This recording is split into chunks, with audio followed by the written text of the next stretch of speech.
Hello guys, for today's video, pag-usapan natin ang remix dahil madami ang nagkaka-issue regarding remix. Ang nire-remix kasi nila guys, hindi nila alam or nakakalimutan nila na yung nire-remix nila ay dance. O, diba?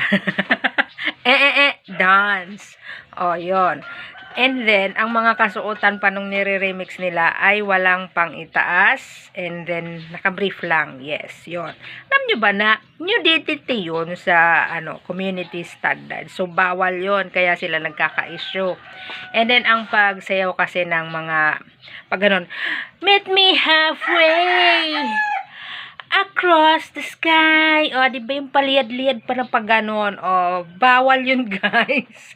Diba, nag-agree si Chicken. O, bawal yon. So, make sure, hindi bawal ang mag-remix. Make sure lang na yung nire-remix natin ay naayon nga sa policy and guidelines ni Facebook.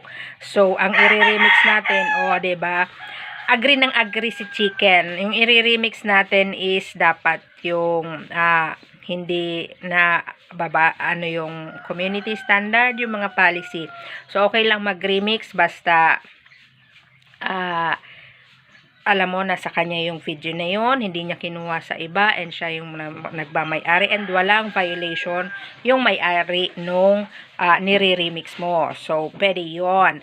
And make sure lang nga, hindi yung very seductive ang kanyang dance move. O, diba? And dahil trending nga ngayon ang meet me halfway across the sky. O, diba? Ang daming napapasayaw na ganyan. Eh, diba?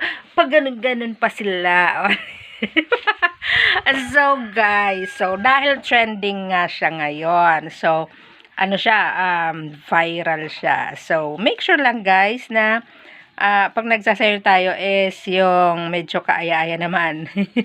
Ganun. So, ingat-ingat. And doon sa mga nag-remix ng ganun, tingnan nyo guys ang inyong monetization. Baka nag-yellow na ito o kaya nagre-red na. Okay?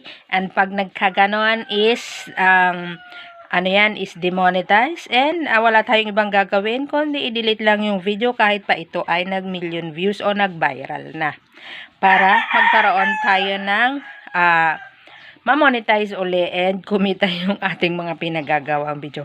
Pero kung gusto mo lang naman for the entertainment is no problem about it. Okay? Continue what you're doing. Kung saan ka nag-enjoy, just pause it. Okay?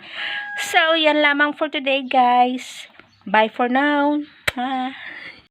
Thank you for watching guys. Follow my social media account.